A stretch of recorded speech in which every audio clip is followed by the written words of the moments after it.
안녕하세요. 저는 오늘 그동안 저를 무시하고 온갖 상처를 주었던 시댁 형님들과 시모의 행동들에 대해 여러분들과 소통을 하고 싶어 사연을 신청하게 된 30대 중반 여자입니다. 지금도 그때 생각만 하면 화가 가라앉지 않고 있는데 본인들이 무슨 잘못을 했는지 반성하지도 않는 것 같아 글을 작성하게 되었습니다. 남편도 이번 기회를 통해 본인들이 무슨 잘못을 했는지 깨달아야 한다면서 절대로 좋게 넘어가면 안 된다고 분노를 가라앉히지 못했습니다. 남편과 오랜 기간 결혼 생활한 것도 아니에요. 현재 2년차 되었는데 1년차 때는 충분히 이해하고 넘어가려 했었어요. 시댁 며느리로 들어오자마자 얼굴 붉히며 살아가는 것보단 그래도 최대한 좋게 받아들이다 보면 나중에 좋은 관계로 발전할 수 있을 거라 믿고 있었어요. 하지만 시간이 지나도 달라지는 건 전혀 없었고 오히려 두 형님들과 시모의 행동들이 제 한계를 시험하고 있었어요. 사람 대접을 받지 못한다는 걸 처음 느껴봤는데 기분이 정말 안 좋더라고요. 무시하고 먹는 걸로 차별하고 거기에 더해 힘든 일들은 저에게 전부 다 시키는데 나중엔 무엇 때문에 이런 대우를 받으면서 관계 유지를 해야 되는 건가 싶더군요. 남편도 형님들과 시모의 행동들이 너무하다 싶었는지 좋지 않은 말을 꺼냈었지만 평소에도 남편은 무시하면서 지내왔었는지 아예 신경조차 쓰지 않더라고요. 점점 더 심해지는 모습은 저에게 계속해서 불만을 품게 만들었고 결국 설 명절 때 걷잡을 수 없을 정도로 엄청난 집안 싸움이 시작되었습니다. 남편과 저는 또다시 상처받고 싶지 않아 명절 때 가지 않으려 했는데 시모에게 전화가 왔어요. 가족들 모두 모이는 자리에 막내인 저희 부부가 빠지면 오히려 상황을 더 심각하게 만드는 거라며 분위기 더 안 좋게 만들지 말라고 심각하게 얘기했어요. 결국 어쩔 수 없이 더 큰 화를 키우고 싶지 않아 시댁으로 가게 되었습니다. 그렇게 현관문을 열고 들어가니 시댁 식구들이 시끌벅적하게 한자리에 모여 있었고 이미 한창 식사를 하고 있었어요. 시모는 저희가 들어오는 걸 보고 자리에 앉으라며 저와 남편에게 밥을 퍼줬습니다. 막내 며느리는 앉지 말고 잠깐 나 좀 따라와라. 너한테 중요한 할 말이 있거든. 아들, 너는 먼저 식사해라. 그럼 우리는 저쪽 가서 얘기 좀 할까? 내가 너를 따로 부른 이유가 뭔지 알아? 가족들 앞에서 면박 주면 너 기분 안 좋을까 봐 이쪽으로 따로 부른 거다. 아까 상의에 차려져 있는 음식들 봤지? 그거 누가 만든 거 같니? 첫째랑 둘째 며느리가 아침부터 일찍 와서 명절 음식 전부 다 만들어 놓은 거다. 네가 기분이 상했어도 기본적으로 해야 될 도리는 하고 나중에 대화로 풀면 되지. 명절날 오지 않겠다고 고집 부리면 상황이 더 안 좋아진다는 거 모르니? 너는 자리에 앉아서 숟가락만 뜨면 아침부터 고생한 첫째랑 둘째 며느리가 좋은 시선이 나오겠어? 왜 이렇게 생각 없이 행동하는 거야? 너한테 상처되는 말 좀 했다고. 그게 그렇게 서운하디? 이번 일로 또다시 얼굴 붉히는 상황 만들고 싶지 않으니까 여기 화장실 청소하고 나와라. 이 정도는 해야 애들한테 뒷말이 나오지 않을 거 아니야. 다 끝내놓고 밥 먹으러 오면 된다. 제가 오죽했으면 오지 않으려 했겠어요. 솔직히 이번 명절에는 어머님 댁에 정말 오고 싶지 않았다고요. 저는 이 집 며느리가 아니라 그냥 일만 해주는 가정부 같은 역할로밖엔 안 보인다고요. 저는 상고 출신이고 형님들은 대졸이라 차별하는 거예요? 어머님이 형님들 앞에서 저를 대놓고 차별하니까 형님들도 똑같이 행동하는 거잖아요. 상처받고 싶지 않아서 오기 싫었어요. 그리고 음식 만드는 거 저번 명절에도 저 혼자서 전부 다 준비했잖아요. 어머님은 제가 왜 싫은 거예요? 학벌이 안 좋아서 그냥 싫은 건가요? 그이랑 결혼하고 싶어서 허락받으러 왔을 때는 좋게 봐주셨잖아요. 이런 식으로 대하실 거면 애초부터 반대하시지 그랬어요. 상구 출신이 아니라 대졸자로 며느리 뽑으셨으면 됐잖아요. 저도 이런 대우 받으면서 왕래하고 싶지 않아요. 저는 음식 안 먹어도 되거든요. 그리고 말은 똑바로 하셔야죠. 상위에 올려져 있던 많은 종류의 음식들이 어머님이랑 형님들이 아침부터 고생해서 만든 거라고요? 거짓말을 하려면 증거물을 남기지 마셨어야죠. 현관문 앞에 떡하니 시장에서 사온 전집이랑 반찬가게 포장 용기가 그대로 있던데요? 그리고 아침부터 음식을 만들었다고 했는데 그럼 집안 전체에 기름 냄새가 진동을 해야 되는데 그런 것도 전혀 없네요. 이미 만들어 놓은 음식이라 데워 먹으면 되니까 기름 냄새가 날 일도 없었겠죠. 그냥 제가 한 공간에서 같이 음식 먹는 게 꼴 보기 싫어서 화장실 청소시키는 거라고 하세요. 이런 식으로 거짓말하면 마음이 편하세요? 그래. 저기 상위에 올려져 있던 음식들 전부 시장에서 사왔다. 네가 안 왔는데 쟤네들이 명절 음식 만들 거 같니? 너 시집 오기 전에는 전부 시장에서 음식 사서 명절 보냈었다. 그런데 너 오고 나서 집에서 만든 명절 음식이 먹고 싶다며 막내 며느리 음식 솜씨 한번 보고 싶어 하길래 나도 네가 어느 정도로 음식을 만들 수 있는지 확인해 보고 싶어서 시킨 거였는데 그게 그렇게 화가 많이 났었니? 우리 집안 며느리로 들어왔으면 내가 시키는 걸 해야 되는 건 당연한 거다. 하기 싫으면 내 아들과 갈라서면 되는 거고 너를 받아줬으면 감사하게 생각하고 시키는 거 군말하지 않고 하면 되지. 왜 이렇게 말이 많아? 밥 먹고 싶으면 화장실 청소부터 하고 주방으로 들어와라. 그리고 내 아들한테 쓸데없는 얘기해서 모자지간 금가게 하지 말거라. 너 오기 전에는 사이가 얼마나 좋았는지 아니? 시모는 한 식탁에서 제가 같이 숟가락 뜨는 걸 싫어했고 자기 아들 얼굴 보고 싶어서 부른 거라는 걸 알 수 있었습니다. 음식 만드는 건 아예 하지도 않았으면서 거짓말을 하는 것부터 시작해서 상처되는 막말을 퍼부었을 땐 기분이 너무 안 좋았어요. 저는 시모에게 제가 왜 그렇게 싫냐고 물어보니 형님들이 상구 출신인 저를 마음에 들어하지 않아 했고 거기에 더해 능력도 좋지 않아 받아주고 싶지 않았었는데 자기 아들이 저를 너무 원해서 어쩔 수 없이 허락해 준 거라는 말을 했어요. 이런 대우 받으려고 남편과 결혼한 것도 아니었고 차라리 관계를 끊어내고 사는 게 좋을 것 같아 상대조차 하고 싶지 않아서 집으로 돌아가려 했는데 시모가 등 돌린 제 어깨를 꽉 잡더니 화장실 청소를 하지 않고 어디 가냐면서 강제로 밀어 넣었습니다. 갑작스러운 시모의 행동에 당황한 저는 남편을 부르려 했는데 이미 밖으로 나가 있었어요. 아주버님들과 차를 타고 어디론가 가려고 움직이는 것 같길래 부르려는데 시모가 제 입을 틀어 막았습니다.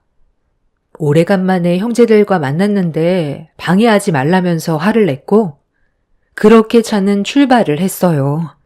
저에게 말을 하지 않고 아주버님들과 움직였다는 게 이해되지 않았어요. 분명 저에게 말할 틈도 주지 않고 데려갔다는 걸 짐작할 수 있었고 제가 시모를 뿌리치며 거실 밖으로 나오자 대졸 형님들은 주방에서 저를 보며 음식을 먹고 있었습니다. 결국 참고 참았던 화가 머리끝까지 올라와 쌓였던 불만들이 한꺼번에 터져나왔고 저를 쳐다보던 형님들한테 화를 냈어요. 막내 동서가 화가 많이 났나 보네. 서방님은 내가 보냈어. 요 앞에 가서 술 좀 사오라고 부탁했거든. 남자들끼리 잠깐 시간 좀 보내고 천천히 오라고 했으니까 걱정하지 마. 우리 그이랑 둘째 서방님이 막내 서방님을 끌고 가듯 데려가서 동서한테 연락도 못했을 거야. 핸드폰이 여기 있거든. 동서는 우리가 우습게 보이나 봐. 좋게 말하면 알아들을 줄 알아야지. 상고 출신이라 머리 회전이 많이 느린 건가? 눈치껏 좀 행동해. 막내 동서가 지금 우리랑 겸상할 수준은 아니잖아. 어머님, 이거 어디서 산 거예요? 어머, 저도 집에 가기 전에 사서 들어가야 되겠어요. 오대갈비가 정말 맛있는데요? 이 좋은 음식을 막내 동서랑 나눠 먹긴 아깝죠? 그렇잖아도 너희들만 먹으라고 내가 얘를 데리고 화장실 청소나 좀 시키려 했는데 자기만 왜 화장실 청소하냐고 나한테 얼굴을 붉히더라고. 참나 기가 막혔어. 이 정도 대우해주는 것도 감사하게 생각해야지. 어디서 얼굴을 치켜 세우고 대들어? 저런 비싼 음식 네가 먹어봤자 똥으로밖에 더 나와?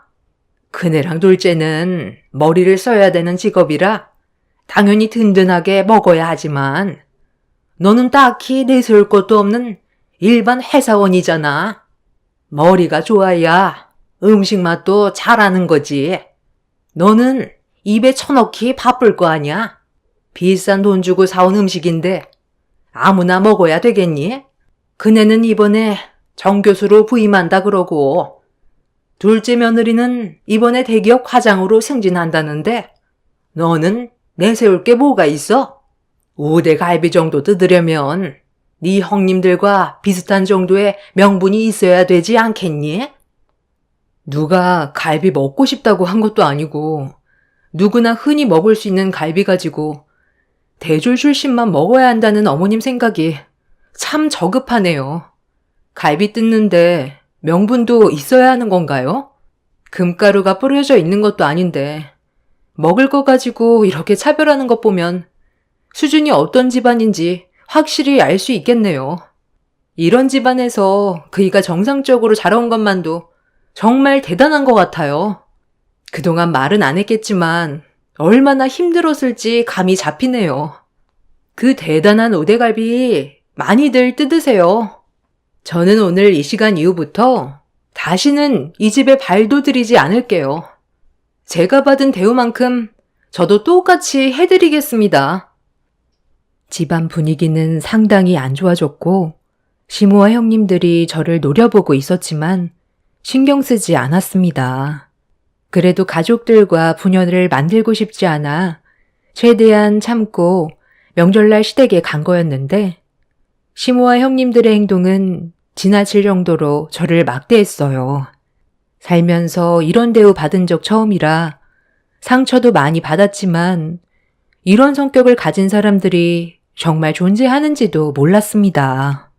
드라마에서나 봤었는데 출신으로 사람을 차별하는 걸 직접 경험했을 땐 기분이 더럽더라고요. 상대할 가치조차 없을 것 같아 주방 테이블 위에 올려져 있던 남편의 핸드폰을 들고 거실에 있던 짐을 챙긴 뒤 밖으로 나가려는데 제 머리 위로 우대갈비가 스쳐 현관문 쪽으로 떨어졌어요. 큰형님이 어른이 얘기하는데 어딜 가냐면서 상고 출신이라 버릇도 없는 것 같다며 가정교육을 제대로 받지 못해서 그런 거냐고 먹다 버린 우대갈비를 계속해서 저에게 사정없이 던졌습니다. 이런 상황 속에 상대해봤자 저만 더 상처받을 것 같아 무시하고 현관문을 열었는데 그 순간 날라온 우대갈비가 현관문 앞에 있던 큰 아주버님의 얼굴에 강타했어요. 아주버님들과 남편이 양손에 먹을 걸 사가지고 들어오려던 찰나 제가 현관문을 열면서 앞에 서 있던 큰 아주버님이 큰형님이 던진 팔뚝만한 우대갈비에 얼굴을 정통으로 맞게 된 거였죠. 큰 아주버님은 상당히 고통스러웠는지 그 자리에 주저앉아 양손으로 얼굴을 움켜쥐더니 비명을 지르면서 좌우로 굴러다니고 있었습니다. 큰형님은 사색이 든 얼굴로 괜찮냐며 아주버님의 얼굴을 살펴봤는데 코뼈가 부러졌는지 퉁퉁 부어선 코피를 흘리고 있었어요.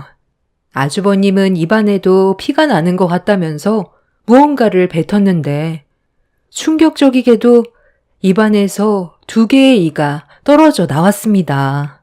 만약 제가 큰형님이 던진 우대갈비에 머리를 맞았다면 큰 사고가 났을지도 모를 정도로 심각한 상황이었죠.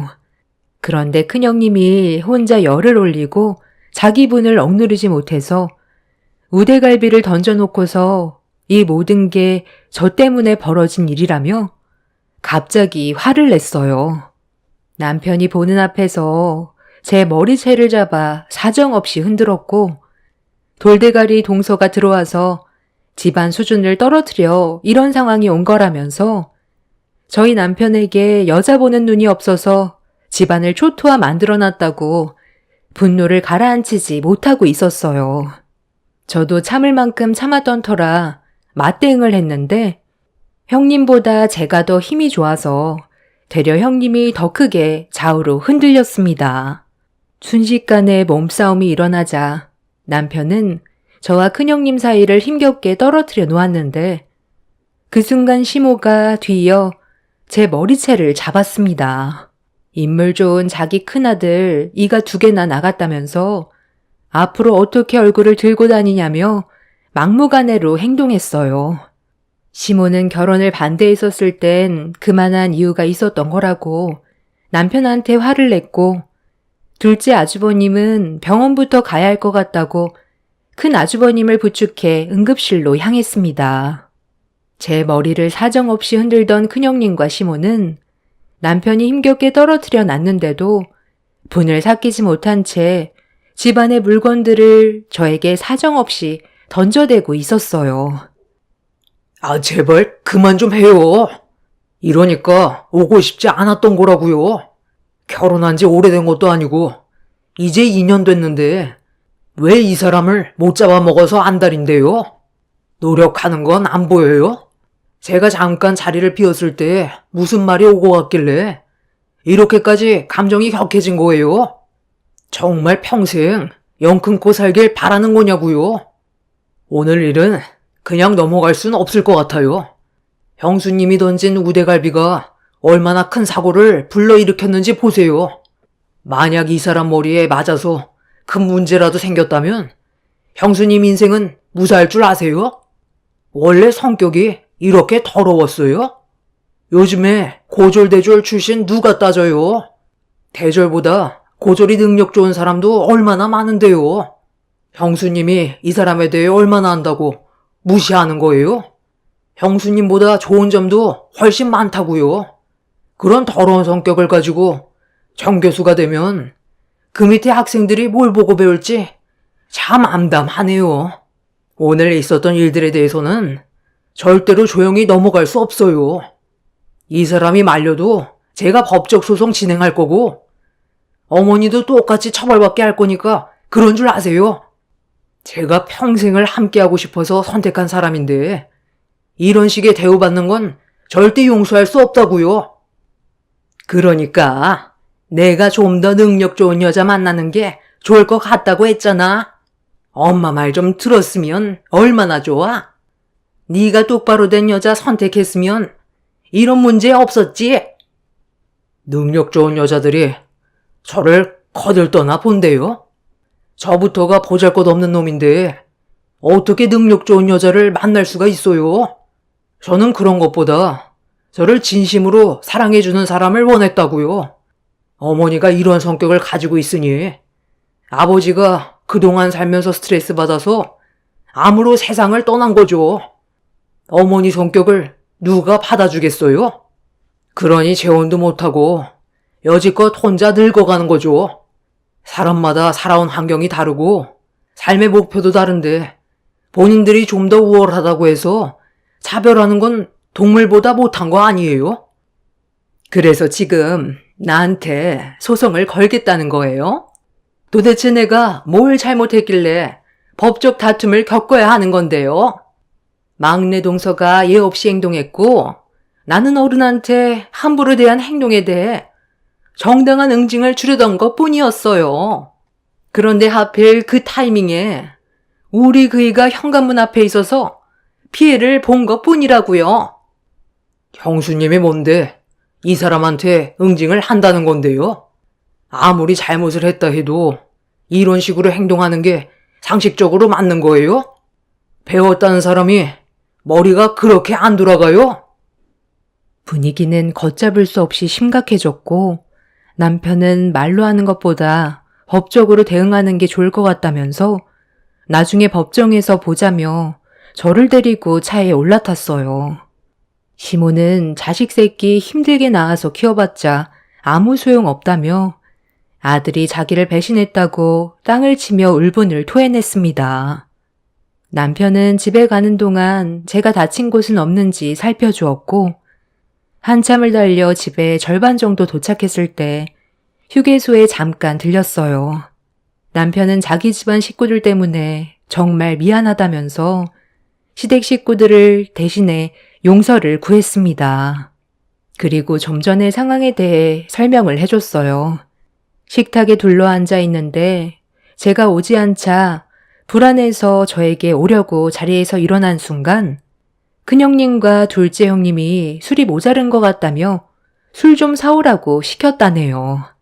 아주버님들한테 오래간만에 형제들과 만났는데 잠깐 대화 좀 주고받으라며 자리를 비켜달라는 말투로 상황을 전환시켰고 아주버님들은 눈치가 보였는지 남편을 데리고 밖으로 급하게 나가는 바람에 저에게 말도 하지 못한 거라며 그때 가지 말았어야 했다고 후회를 하고 있었어요. 어차피 벌어진 일이라 좀 전의 상황을 후회해봤자 달라지는 건 없었기 때문에 신경 쓰지 말라며 제가 상처받았을까봐 괴로워하고 있는 남편의 기분을 가라앉혀 주었습니다. 그날 이후 저희 부부는 시댁에 발도 들이지 않았고 어떠한 연락도 주고받지 않았어요.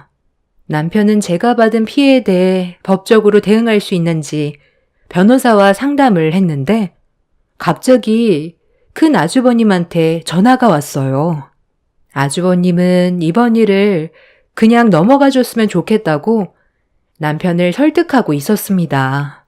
남편은 아주버님의 말을 한참 동안 들어주더니 결론은 힘들 것 같다는 거였어요.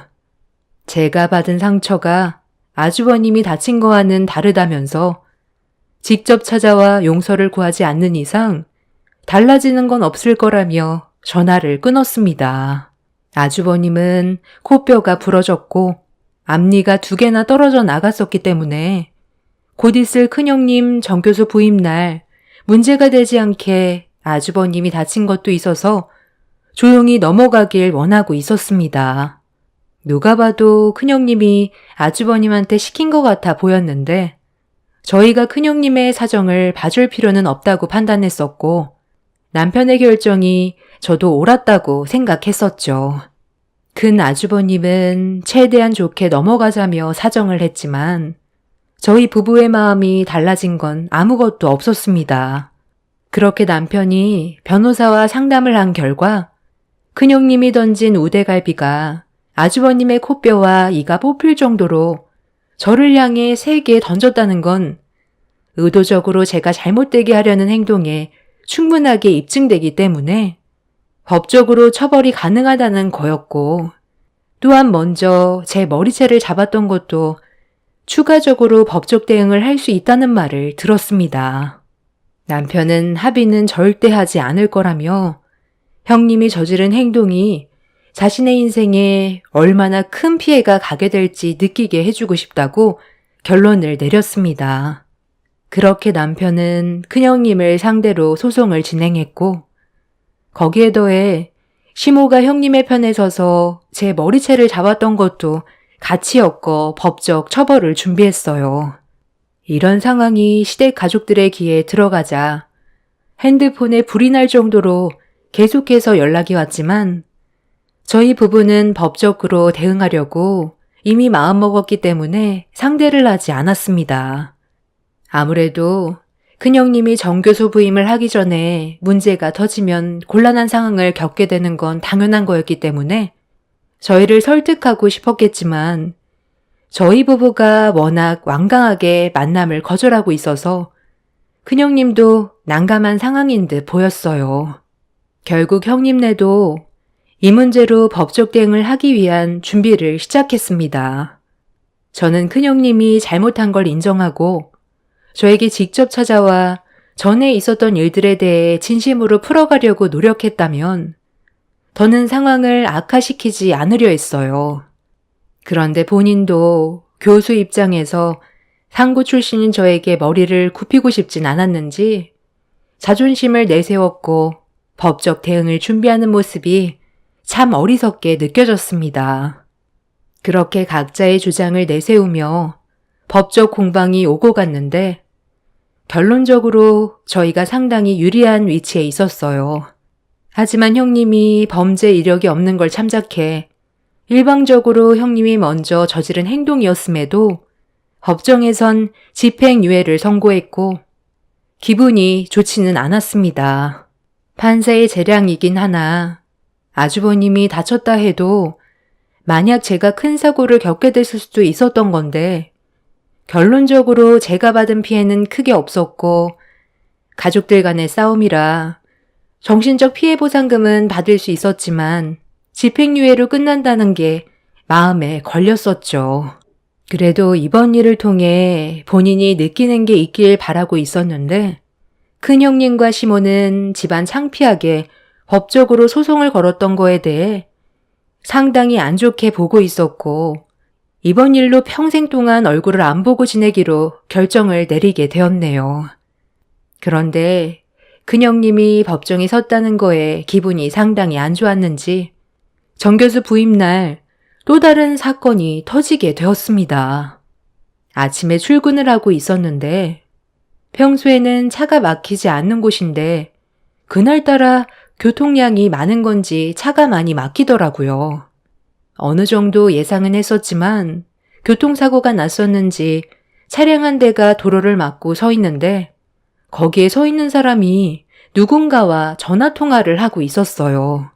멀리에서 잘 보이지 않았었는데 차량들이 천천히 빠져나가면서 제가 사고 현장 앞에 지나치는 순간 전화통화하는 사람의 얼굴을 확인하게 되었고 얼굴을 붉히며 전화로 누군가에게 짜증을 내고 있었습니다. 사고가 난 사람은 다름 아닌 큰형님이었어요. 그날이 정 교수 부임날이라고 알고 있었는데 대학교를 가던 도중에 횡단보도를 건너는 사람과 접촉 사고가 난 것 같아 보였습니다. 혹시라도 제 얼굴을 보게 될까봐 창문을 올렸고 정체가 되어 있는 상태에서 큰형님의 모습을 보게 되었습니다.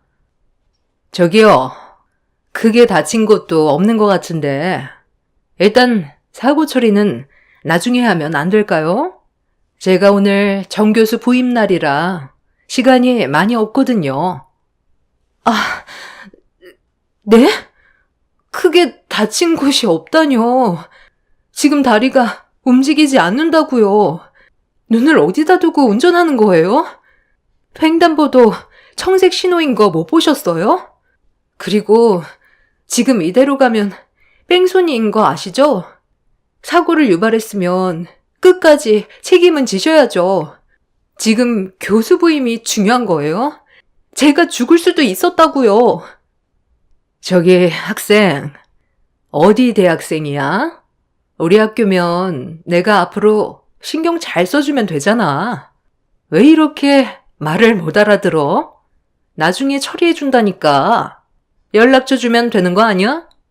일단 이거 받아. 이걸로 대충 치료하고 있어. 나중에 보험사에서 연락할 거야. 아침부터 바빠 죽겠는데 재수없게 튀어나오면 어떡해? 저기요. 건너는 신호니까 건넌 것 뿐이잖아요. 그리고 지금 저한테 돈을 던진 거예요? 제가 거지예요? 사고를 냈으면 먼저 용서를 구해야 되는 게 먼저 아니에요? 용서는 무슨? 내가 죽을 죄를 지은 것도 아니잖아. 나 지금 바쁘니까 나중에 연락해.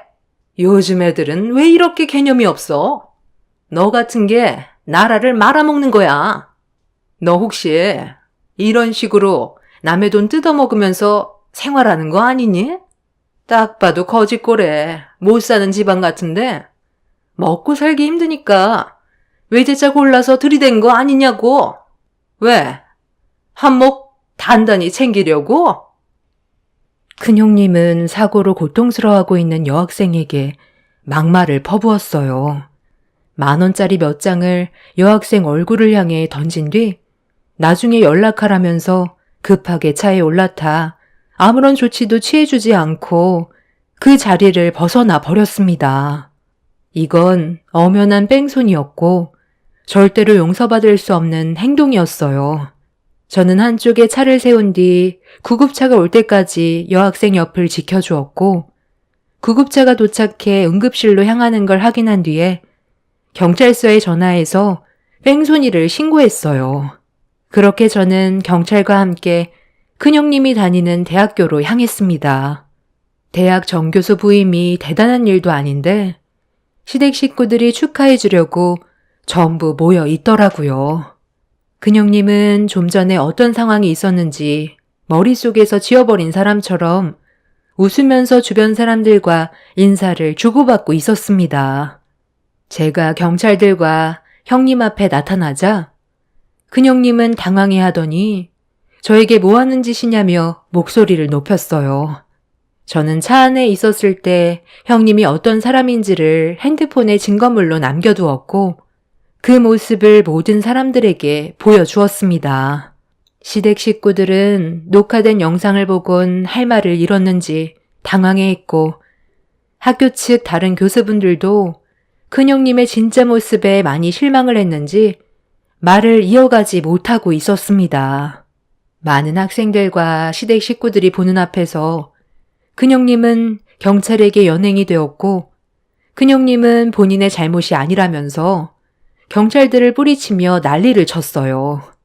순식간에 학교 안은 아수라장이 되었고 이런 상황에선 시모도 도가 지나치다고 생각했는지 큰형님의 편을 들어주지 않았습니다.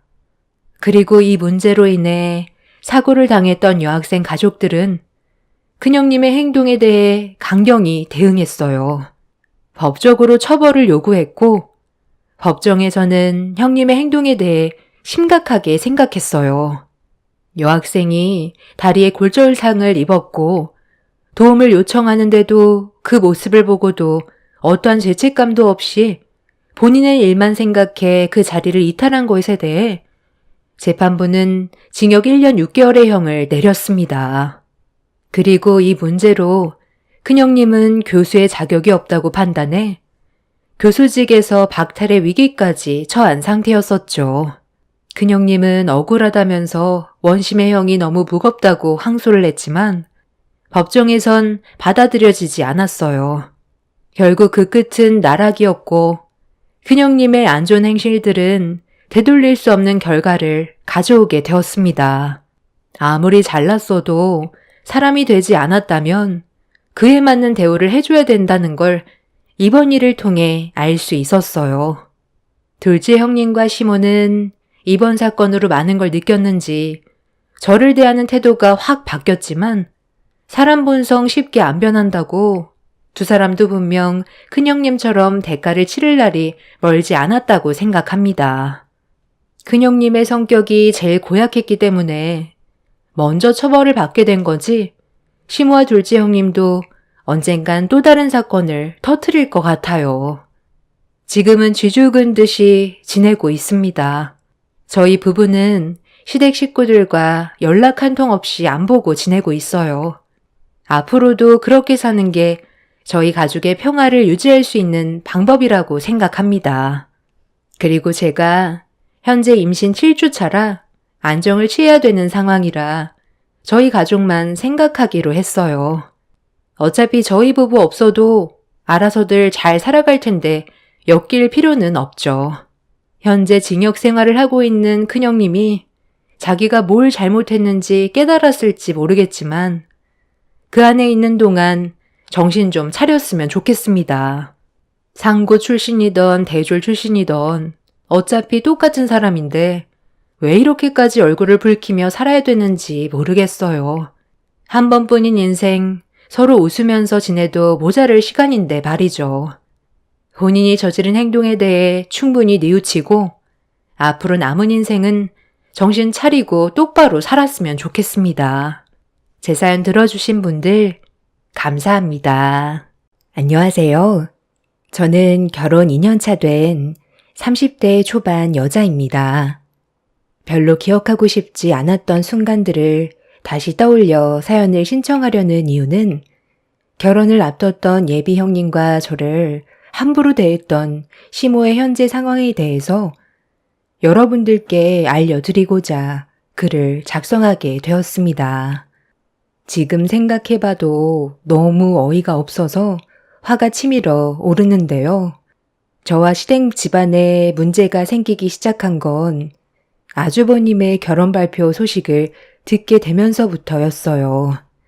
아주버님은 양면 테이프 생산직 사업을 했는데 근무를 하다가 날카로운 기계에 손을 다치게 되면서 병원을 찾았는데 거기에서 첫눈에 반한 외과 의사였던 지금의 예비 형님을 만나 끈질기게 고백을 시도한 결과 연인 사이까지 이어지게 되었어요. 아주버님 사업이 적지 않은 매출을 올리고 있어서 예비 형님 집안에서도 결혼을 허락한 상태였습니다. 시모는 그동안 아주버님이 결혼을 하지 못해서 속이 타들어 갔었는데 기다리길 잘했다며 시댁 집안의 예비 며느리가 의사가 들어왔다고 엄청 좋아하셨어요. 저 또한 아주버님이 의사인 여자와 결혼하게 될 거라곤 상상조차 하지 못했었죠. 사람 앞일 모른다더니 누구나 인연은 있는 듯 보였습니다. 그런데 아주버님의 결혼 소식을 발표하게 되면서부터 시모가 저를 대하는 행동은 평소에도 좋지 않았지만 더욱더 심하게 저에게 함부로 했어요. 가족 모두가 둘러앉아 있는 상태에서 시댁 집안에서 제가 제일 하자라며 내세울 것 하나 없어서 어디 인사시키기에도 창피해 죽겠다는 상처되는 말들을 아무렇지도 않게 뱉었습니다. 아무리 제가 시모에게 며느리로서 성에 안 찬다 해도 말이 좀 심한 것 같아 저도 서운한 마음에 불만을 털어놓았었죠. 저 그래도 고등학교 졸업하자마자 바로 취업에 뛰어들어서 열심히 살아왔었어요. 지금은 개인 미용실도 자리 잡아 안정적인 생활도 유지하고 있고요. 어머님도 시도 때도 없이 미용실에 오셔서 머리 손질 받으시고 가시잖아요. 가족 전체가 제 미용실에 와서 관리 받으면서 그런 식으로 말씀하시면 안 되죠. 미용 그거 개나 소나 하는 거 가지고 내 앞에서 지금 명함 내밀고 있는 거니? 네가 우리 집안 며느리로 들어왔으면 당연히 베풀어야 되는 것들인데 관리받는 거 얼마나 된다고 내 앞에서 생색을 내려 하고 있어? 더러워서 너희 미용실에 더는 가지 않으마. 어느 정도 영향력이 있는 그런 직업을 가지고 있었다면 내가 말도 안 하지. 꼴랑 동네 미용실 하나 운영하고 있으면서 뭐가 그리 잘났다고 내 앞에서 불만을 터뜨려? 너는 내 막내 아들 데려간 것부터가 잘못이야. 엄마, 무슨 말을 그렇게 해요? 이 사람도 얼마나 열심히 하고 있는데요. 저도 잘난 직업 가지고 있는 것도 아니고 그냥 일반 회사에서 월급쟁이로 살아가고 있는데 저보단 이 사람이 훨씬 더 능력 좋고 대단한 거죠. 좋은 말 좀 해주는 게 그렇게 힘들어요? 이 사람 기 한번 살려주는 게 어려운 일은 아니잖아요. 우리 집안 며느리로 들어온 지 얼마나 됐다고. 벌써부터 내가 하는 말에 토를 달고 있는데 무슨 기를 세워줘? 그랬다간 이미 나를 잡아먹었을 거다. 우리 집안의 오점인 네가 좀 빠져주면 상당히 좋을 것 같은데 그렇겐 안 되겠니? 그나들이 의사 며느리 데려오면 분명 결혼 안 한 처자들 수두룩 할 텐데. 내 작은 아들과 엮여주면 얼마나 좋아? 아직 애도 없으니 이혼하고 숙려기간 한 달 지나면 서로 법적으로 남남인데 눈치껏 알아서 정리해주면 얼마나 좋아? 저는 더 이상 시모의 말을 듣고 싶지 않아 자리에서 먼저 일어나 시댁에서 나왔어요. 사람 무시하는 것도 어느 정도지. 시댁 집안 그렇게 잘난 것도 아니면서 의사 며느리 들어온다고 저에게 막말을 가리지 않고 뱉어대는 시모가 너무 꼴보기 싫었어요. 처음에 시댁 집안에 인사드리러 왔을 때부터 저와 남편과의 결혼을 반대했던 시모가 남편의 설득 끝에 결혼을 성사시킬 수는 있었는데 항상 저만 보면 하는 말이 미용실은 남자들한테 꼬리쳐서 돈 버는 직업이라면서 남편을 만나기 전에 몸을 함부로 놀렸던 거 아니냐고 저를 인간 쓰레기로 생각하고 있었습니다. 그러면서도 정말 어이없었던 건 미용실에 갈 일이 생기면 꼭 저에게 와서 관리받고 가셨습니다. 미용을 받으면서도 자기 아들 데려간 거에 대해 감사하게 생각해야 된다는 말을 강조했어요. 지금까지 관리받으시고 비용 처리 한 번도 안 해줬지만 그래도 얼굴 한번 붉히지 않고 최대한 좋게 웃으면서 넘어가려 했었습니다. 며느리로서 베풀면 시모도 언젠간 저에게 진심으로 대해주실 거라 믿고 있었는데 그건 제 착각이었다는 걸 시댁 며느리로 살아오면서 너무 크게 깨달았어요. 그래서 저도 더 이상 시모에게 잘해드릴 필요 없다고 생각했었고 그날 크게 상처받은 뒤로 다시는 시댁에 가고 싶지 않았습니다. 남편도 자기 엄마한테 실망이 컸었는지 당분간 연락하는 일은 없을 거라면서 얼굴을 붉히면서 화를 내곤 제 뒤를 따라 나섰어요. 항상 저를 위해 좋은 말만 해주던 남편도 시모의 행동에 많이 지쳐 있는 듯 보였습니다. 남편은 앞으로 속 편하게 살자면서 자기 집안 식구들과 얼굴 마주하는 일은 없을 거라고 더는 시댁에 가지 않기로 확고하게 결정을 내려버렸어요. 그날 이후부터 남편은 시댁에서 오는 어떠한 연락도 차단하고 있었어요. 잘해봤자 돌아오는 건 욕밖에 없었기 때문에 저 또한 2번 다시 얼굴 보고 싶지 않았습니다. 그런데 서로가 어떤 패턴으로 살아가는지 너무 잘 알고 있었기 때문에 연락을 끊었다 해도 그게 얼굴을 안 볼 수는 없더군요. 전화를 안 받아도 시모가 저희 집에 찾아오거나 미용실로 오는 걸 막을 수는 없었죠. 시모도 저희 부부의 행동에 기분이 안 좋았는지 한동안 연락이 없다가 어느 날 미용실 문을 열고 들어왔어요. 얼굴을 보자마자 기분 좋았던 그날 하루를 망쳐버릴 정도로 시모의 얼굴을 보는 순간 짜증이 확 올라와 버렸는데 시모의 뒤를 뒤따라 들어온 한 사람이 저에게 인사를 건넸습니다. 누군지 몰라 얼떨결에 저도 고개를 숙였는데 시모가 아주버님과 결혼을 약속한 예비 형님이라고 소개를 시켜줬어요. 그때 처음으로 외과 의사로 일을 한다던 예비 형님의 얼굴을 보게 됐는데 뭔가 저를 바라보는 시선이나 미용실 안을 살펴보는 시선들이 좋지는 않았습니다. 우리 새며느리 요즘 머리카락이 많이 빠지고 푸석거린다던데 네가 관리 좀 해줘봐라. 너희들이 하도 연락 안 받고 차단하길래 우리끼리 먼저 얼굴 대면했었다. 어머님, 저는 관리받고 있는 미용실이 따로 있어서요. 여기에서 함부로 제품을 바르고 싶지는 않아요.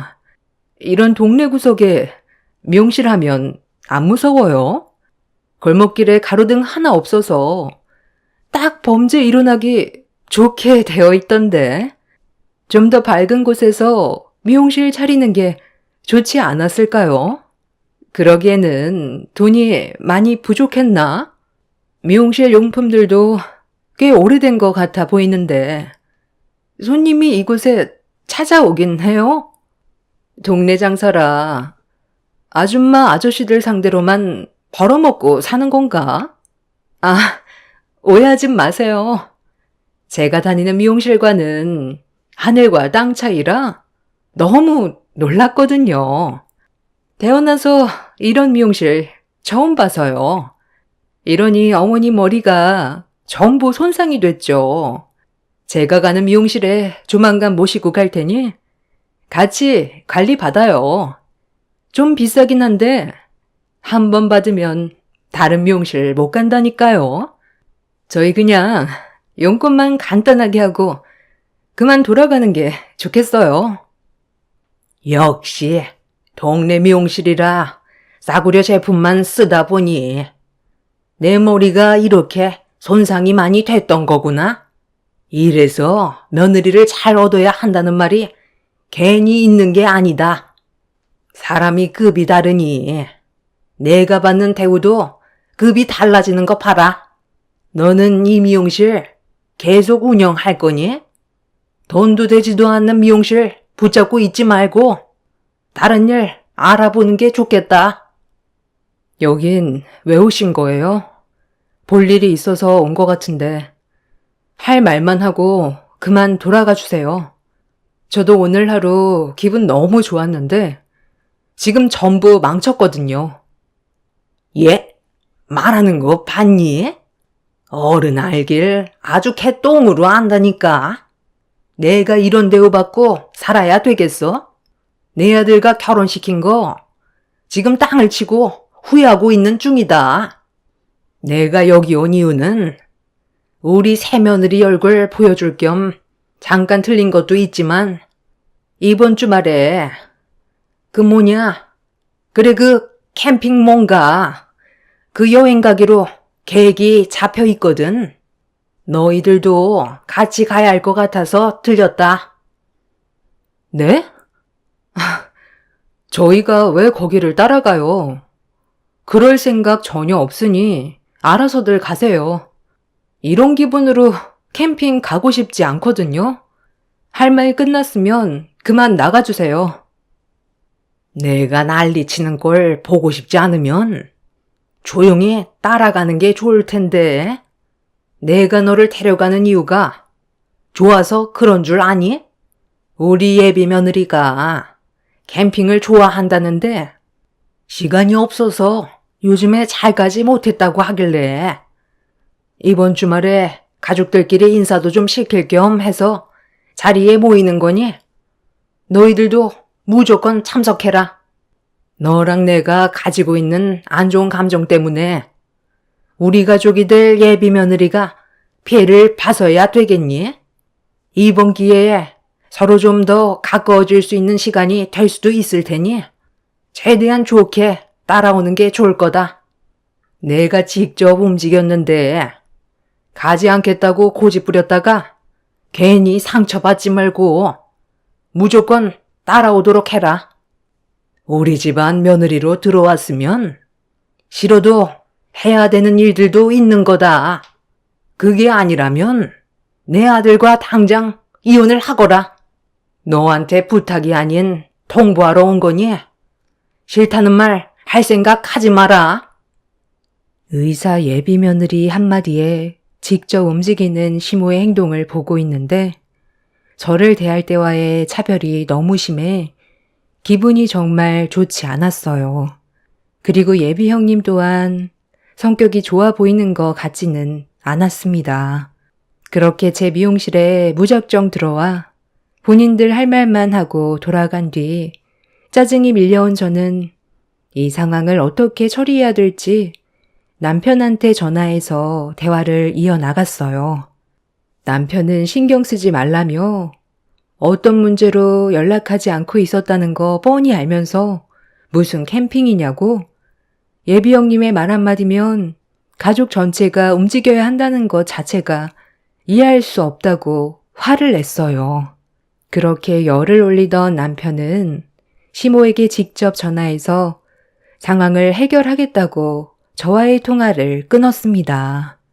그렇게 어느 정도 시간이 지났는데도 남편한테 연락이 오지 않길래 무슨 문제가 생긴 건지 불안한 마음에 먼저 전화를 걸었어요.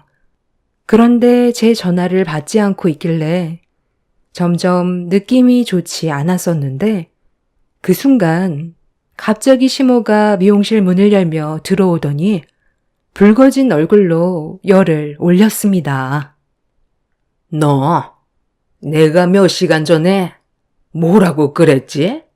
웬만하면 좋게 따라가 주는 게 좋을 거라고 최대한 목소리 높이지 않고 얘기했는데 내 아들한테 곳에 뭐라고 그랬니? 캠핑을 가지 않겠다고 했었다면서 나한테 전화해서 평생 인연 끊겠다고 화를 내는데 얼마나 당황했는지 알아?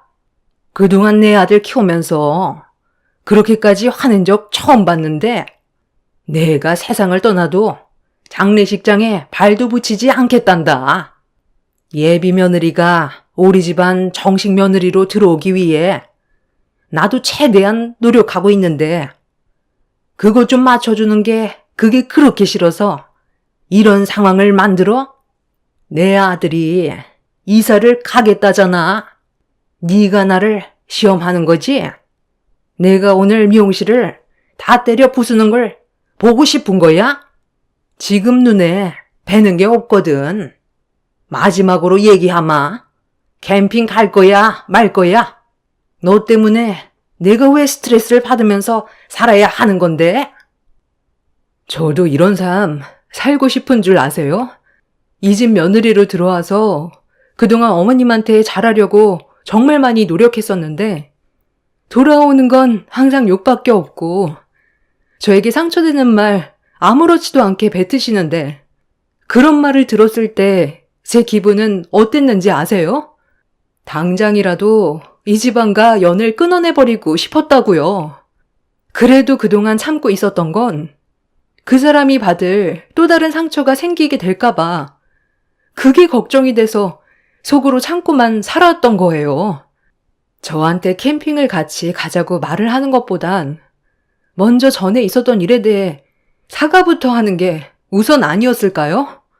연락도 없이 무작정 미용실에 들어와서 예비 형님이 원하는 거 들어줘야 한다고 제 기분은 전혀 생각하지 않았잖아요.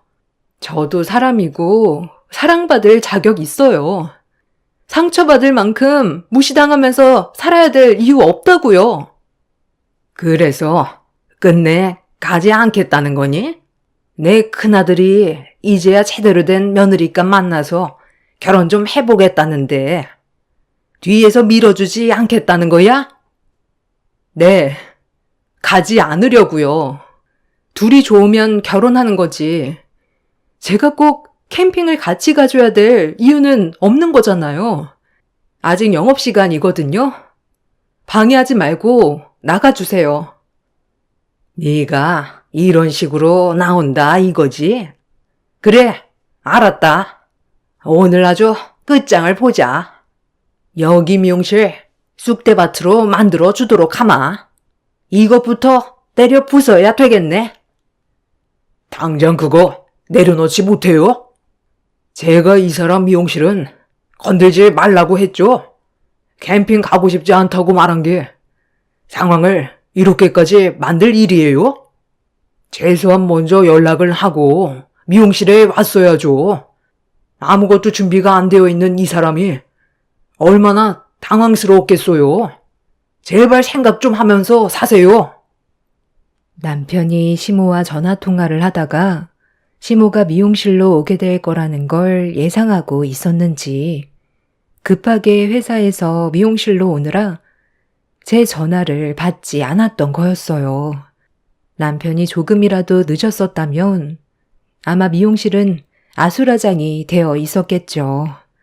남편 덕분에 큰 화를 면할 수 있었고 시모는 끝까지 미련을 못 버리고 예비 형님이 원하는 캠핑에 저희가 꼭 참석하길 원하고 있었습니다.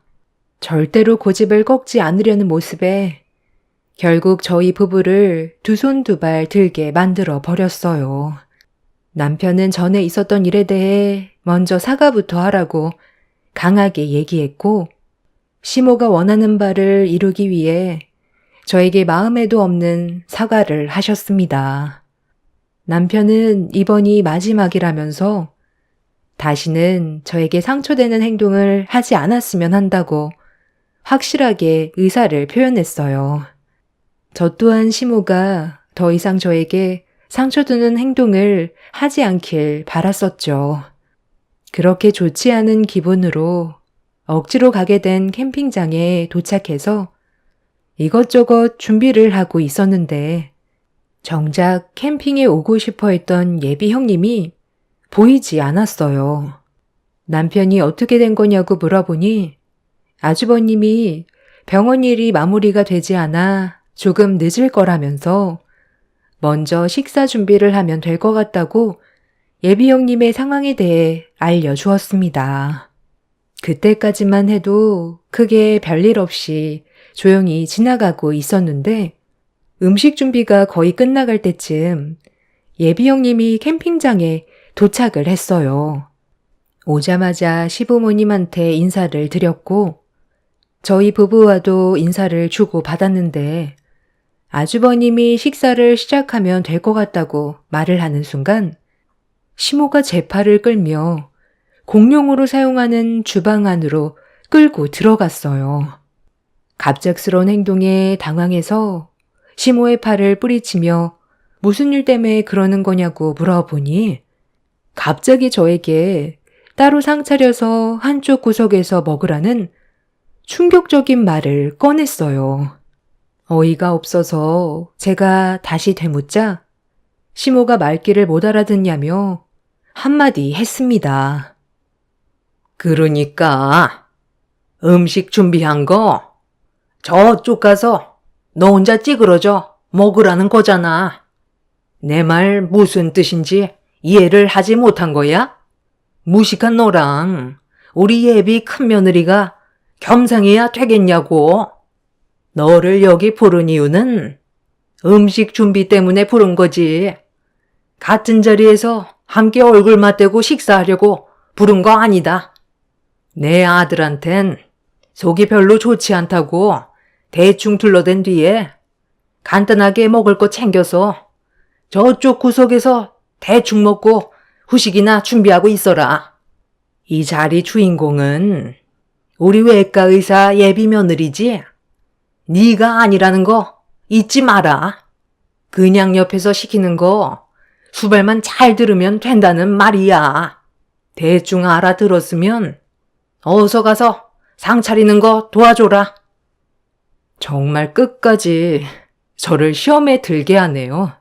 그러니까 저를 캠핑장에 억지로 데려온 이유가 일 시켜 먹을 사람 없어서 그런 거였어요.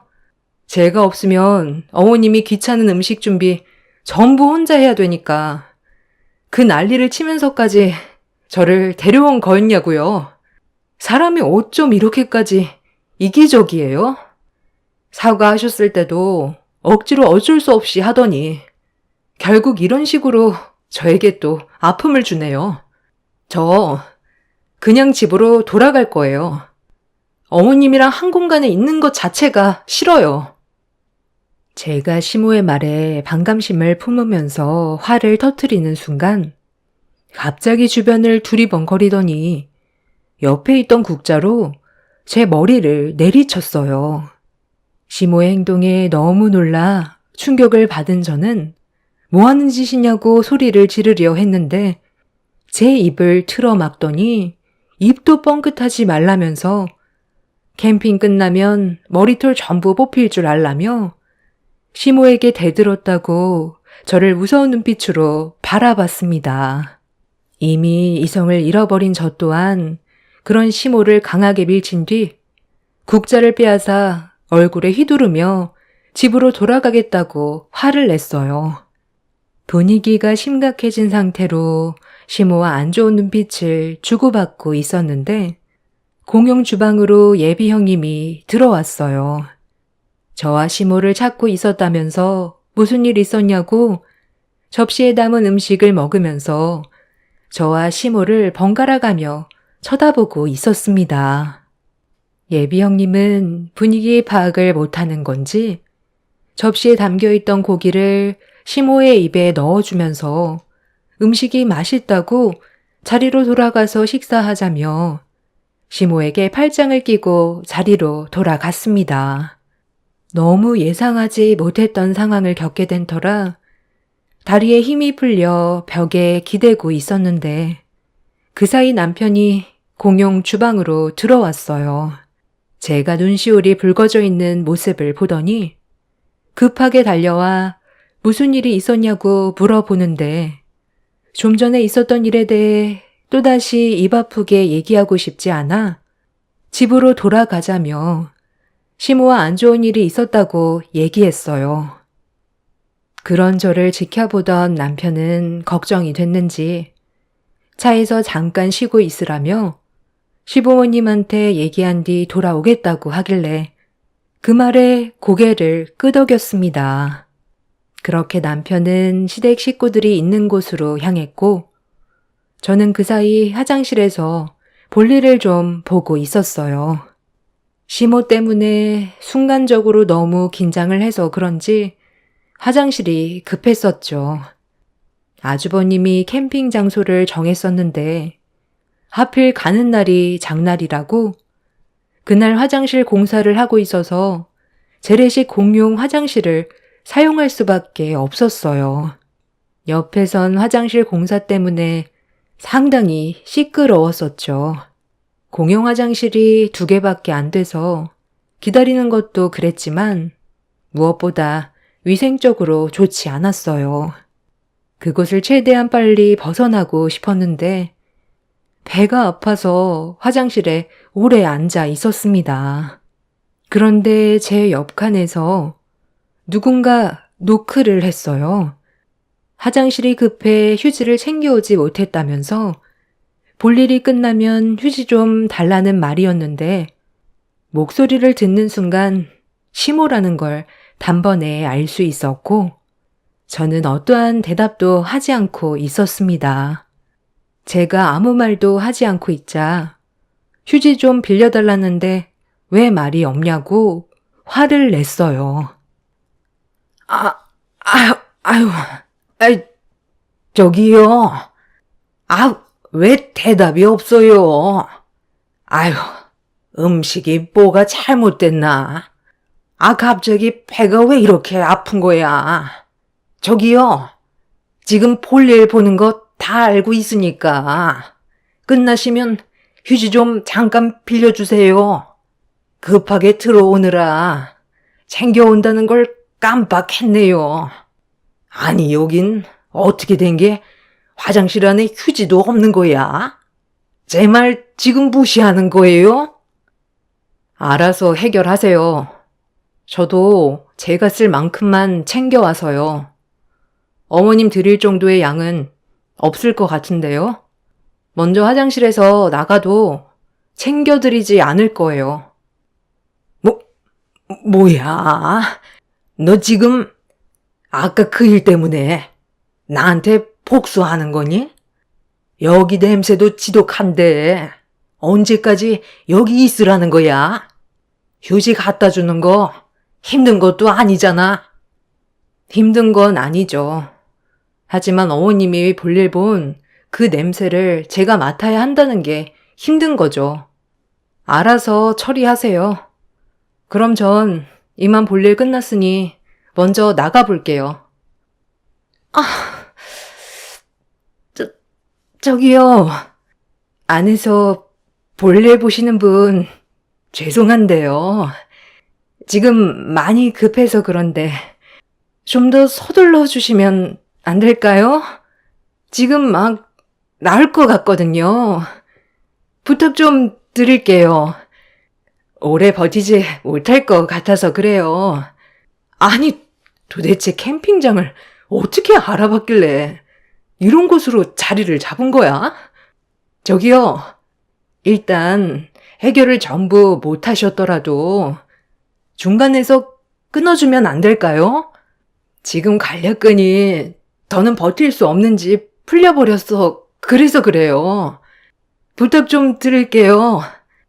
제 말에 대답 좀 해주세요. 예, 예비 며느리니? 아, 나 여기 있다.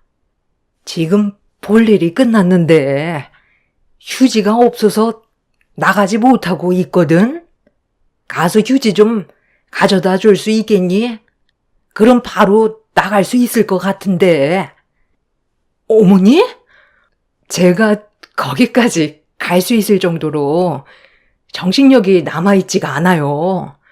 지금 하늘이 노랗게 변할 정도로 저도 한계에 도달했어요. 저기요, 문 좀 열어주세요. 아, 예비 형님이었구나. 저는 또 누군가 했네요. 많이 급하신가 봐요? 그런데 제가 할 말이 있는데 이 말은 들어주셔야 나갈 수 있을 것 같거든요. 지금 녹음하고 있으니까 제 말을 제대로 대답해 주는 게 좋을 거예요. 좀 전에 공용 주방에서 제가 어머님한테 국자로 머리 맞는 거 전부 지켜보고 있었죠? 저는 예비 형님이 몰래 뒤에서 보고 있었던 거 다 알고 있었는데 모른 척 하더라고요. 제가 지금 머리가 너무 아파서 그러는데 진단서가 좀 필요할 것 같거든요. 알고 있었어요?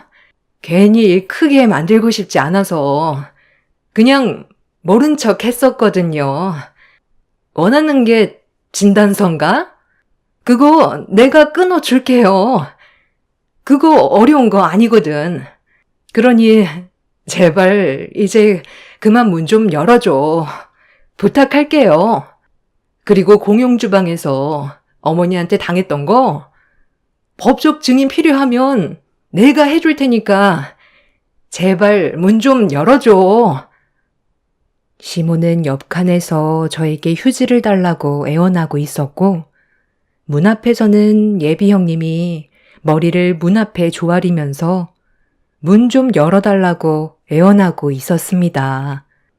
제가 원하는 걸 얻었던 상태라 나을 것 같다는 예비 형님의 말에 볼일을 끝내고 화장실 문을 열고 밖으로 나왔어요. 그 순간 예비 형님이 저를 밀치면서 급하게 화장실 안으로 들어갔는데 갑자기 작은 비명 소리가 화장실 밖으로 들려오고 있었습니다. 바지를 내리려는 순간 관략근이 풀려 버렸는지 이미 바지에 실수를 한 것 같았어요. 예비 형님은 공용 화장실이 떠나갈 정도로 소리치면서 휴지를 다 썼다며 저에게 좀 더 가져다 달라고 하길래 상황이 별로 안 좋았던 터라 캠핑장으로 돌아와 휴지를 챙겨 공용 화장실로 가려는 순간 눈앞에 충격적인 광경이 펼쳐져 버렸습니다. 옆에서 화장실 공사를 하던 포클레인이 후진을 하다가 뒤에 있던 공용 화장실을 못 봤는지 그대로 밀어버렸고 그 충격으로 두 개의 공용 화장실이 바닥으로 쓰러져 버렸어요. 화장실 안에서는 시모와 예비 형님의 비명소리가 들렸고 문이 바닥으로 향한 상태에서 쓰러져 버렸던 상황이라 시모와 예비 형님은 밖으로 나오지도 못하고 있었어요.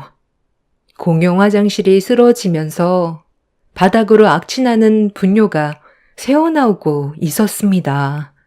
포클레인 운전기사는 공용 화장실 안에 갇혀있는 시모와 예비 형님을 꺼내기 위해 공용 화장실을 돌렸고 그렇게 겨우 문을 열고 탈출할 수 있었던 두 사람은 온몸에 분뇨를 덮은 채 살려달라며 그 자리에서 쓰러져 버렸습니다. 캠핑장 사장님과 포크레인 운전기사는 물호수를 이용해 두 사람 몸에 붙어 있던 분뇨를 씻어낸 뒤 겨우 밖으로 끌어냈지만 그 냄새가 온 캠핑장에 진동을 했어요. 급하게 캠핑장 사장님이 죄송하다면서 악취를 참으면서 두 사람을 부축해 샤워실로 데리고 가는데 아주버님이 그런 예비 형님의 모습을 보고 경악하면서 코를 막고 있었습니다. 그 모습을 본 예비 형님은 아주버님한테 가까이 다가가 얼굴을 향해 사정없이 뺨을 올려쳤어요. 뺨을 맞은 아주버님은 그 자리에서 오바이트를 했고 집안 전체가 아수라장이 되어 버렸죠. 결국 그날 두 사람 모두 샤워실에서 분뇨를 씻어낸 뒤 캠핑장 이용 결제 금액에 대해 환불을 받고 추가적인 피해 보상까지 받았지만 너무 큰 충격을 받았던 예비 형님은 아주버님한테 화가 잔뜩 났는지 결국 파혼을 결정했습니다. 시모는 그날 이후 제가 휴지를 바로 주지 않았던 점에 대해 분노해서 한바탕 난리를 쳤고 저는 예비 형님이 했던 약속과 제가 캠핑장에서 당했던 부분들에 대해 증언을 해달라고 부탁을 했어요. 공용 화장실에 빠졌다는 건 저희 가족들 외엔 아무도 모르던 일이었기 때문에 소문이 나는 걸 원치 않았던 예비 형님은 제 편에 서서 시모가 했던 행동들에 대해 소송을 제기했을 때 증언과 진단서까지 끊어 주었습니다. 농통에 들어갔다 나왔는데도 새 사람이 되지 못한 시모를 절대 용서하지 않을 생각입니다. 제가 받은 정신적 피해 부분에 대해 보상을 제기할 거고 그리고 평생 얼굴을 안 보고 살아갈 생각입니다. 이미 남편과 이사 계획 세웠고 제가 운영하던 미용실도 정리했습니다. 다른 지역에서 새 삶을 살려고요. 인성이 올바르지 않은 사람은 똥통에 처박혀도 바뀌지 않는다는 걸 알게 되었네요. 두 번 다시 시모와의 악연을 다시 만들고 싶지 않습니다. 그래도 그런 상황들이 제 속을 조금이라도 후련하게 만든 것 같아요. 앞으로 살아가는 동안 힘든 일이 있을 때 그때의 기억을 떠올리며 살아가는 것도 나쁘지 않을 것 같네요. 제 사연 들어주셔서 감사합니다. 안녕하세요. 저는 오늘 10년 전에 이혼을 했던 전 남편에 대해 사연을 신청하려고 글을 쓰게 된 40대 여자입니다. 최근에 호텔에 잠깐 볼 일이 있어서 방문했던 적이 있었는데 눈앞에 전 남편과 시모가 호텔을 나오면서 저와 마주쳤고 10년이 지났어도 서로의 얼굴을 잊지 못할 만큼 충격적이었던 과거의 일들이 있었기 때문에 바로 알아보게 되었습니다. 두 모자는 그때나 지금이나 별로 달라진 게 없더군요. 저를 보자마자 온갖 막말을 퍼부었거든요. 지금으로부터 10년 전 30대 초반이었던 제 나이에 남편과 사랑에 빠져 결혼까지 이어졌고 행복한 삶을 꾸려나가기 위해 열심히 살아왔었습니다. 하지만 삶이란 제가 계획한 대로 흘러가지 않는다는 걸 남편과 살면서 많은 걸 느끼게 되었습니다. 상상과 현실은 많이 달랐어요. 남편과 결혼하기 전에도 이 사람과 함께하면 정말 행복할 수 있을지 많은 고민을 했었고 언제나 저를 한결같이 대해줬던 그런 모습이 마음을 움직이게 만들어 이 사람 아니면 더 좋은 남자는 앞으로 만나기 힘들 것 같다는 생각이 들었어요. 그래서 결혼을 결심하게 되었죠. 결혼을 하고 나서 몇 달간은 정말 행복했었고 옳은 결정을 한 줄 알았는데 결혼한 지 3개월이 지나는 시점부터 남편에게 변화가 찾아왔습니다. 저를 대하는 모습들이 조금씩 변하기 시작했어요. 사람이 살다 보면 여러 가지로 말 못할 힘든 일들을 겪게 될 수도 있기 때문에 남편한테도 사정이 있을 것 같아 대화를 시도했고 풀어나가려 했는데 남편은 전혀 저에 대한 감정이 변하지 않았다는 말을 했지만 여자인 저로선 남편의 사소한 행동 하나하나에 감정 기복이 심했었기 때문에 계속 신경 쓰이기 시작했어요. 그런데 여자의 촉이 무섭다는 말이 왜 그런지 알겠더라고요. 변하기 시작한 남편의 행동들이 저를 불편하게 만들었는데 어느 날 저녁에 퇴근 후 장을 본 뒤에 집으로 들어가고 있었는데 남편의 차가 아파트 입구 주차장에 주차되어 있더라고요. 보통은 주차를 지하에 해두는데 그날은 지상에 주차를 해뒀길래 좀 이상하게 생각하고 있었는데 남편 차를 스쳐 지나가는 순간 제 뒤에서 남편의 목소리가 들려와 몸이 먼저 반응해 고개를 돌리게 되었는데 남편이 어떤 여자와 함께 웃으면서 차로 걸어오고 있었습니다. 너무 놀란 저는 급하게 몸을 숨겨 둘 사이를 지켜보고 있었는데 남편이 차 문을 열어주더군요. 그리고 남편은 차 시동을 건 뒤에 아파트를 빠져나갔습니다. 다른 여자를 뒷좌석도 아닌 조수석으로 자연스럽게 태우는 남편의 행동은 저에게 엄청난 충격으로 다가왔었어요.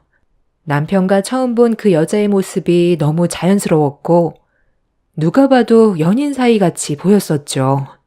서로 결혼한 사이일수록 남녀 관계는 조심할 필요가 있는데 남편이 그 여자에게 대하는 행동들은 전혀 그렇게 보이지 않았습니다. 저만 바라본다던 남편의 또 다른 모습이 너무 실망스러웠고 이 문제를 확실하게 짚고 넘어가야 할 것 같았어요. 갑자기 벌어진 일이라 머릿속이 상당히 복잡했었죠. 집으로 돌아온 저는 남편에게 전화를 걸어봤지만 점점 더 불안해지게 전화도 받지 않았어요. 그렇게 늦은 시간 동안 연락 한 통, 문자 한 통 없던 남편은 새벽 시간이 되어서야 집에 들어왔고 술도 상당히 많이 취해 있었습니다. 더 큰 충격인 건 남편의 몸에서 여자 향수 냄새가 진동을 하고 있었어요. 그동안 볼 수 없었던 모습을 보게 된 상황이라 많이 놀랐었고 남편은 아무렇지도 않은 듯 방으로 들어가려 하길래 소리를 질렀습니다. 지금 몇 시인지 알고는 있는 거야? 새벽 2시야. 전화도 안 받고 내 문자는 아예 읽지도 않았더라. 도대체 지금까지 어디서 뭘 하다 이제야 들어온 거야? 아, 뭐라긴. 이랬지. 오늘 갑자기 야근이 잡혀서 밤늦게까지 회사에서 한 발자국도 나오지 못했어. 야근 끝나고 회사 사람들과 밥 한 끼 하고 집에 들어온 거야. 아, 그래? 내가 그 말을 어떻게 믿어? 몸에서 지금 여자 향수 냄새가 진동을 하고 있잖아.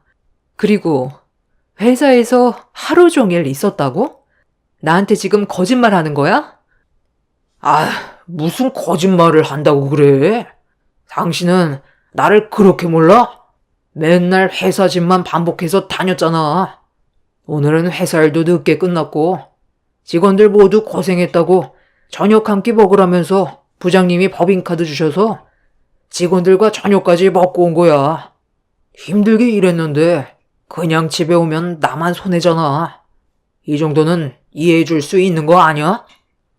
남편은 저에게 표정 하나 바뀌지 않고 거짓말을 하고 있었어요. 좀 전에 집 앞 주차장에서 여자와 웃고 떠들며 차에 올라탔던 걸 두 눈으로 전부 목격했는데 회사에서 한 발자국도 안 나왔다는 말을 들었을 땐 너무 큰 실망을 하게 되었죠. 남편은 피곤하다며 방으로 들어가 버리더니 그냥 퍼질러 자더라고요. 제가 얼마나 힘들었는지에 대해서는 알고 싶어 하지도 않았습니다. 갑자기 변해버린 남편의 모습을 보고 있는데 앞으로의 결혼 생활을 어떻게 헤쳐나가야 할지 걱정이 많았습니다. 그날 남편이 술에 취해 세상 모르고 자고 있을 때 차키를 가지고 지하 주차장으로 내려갔어요.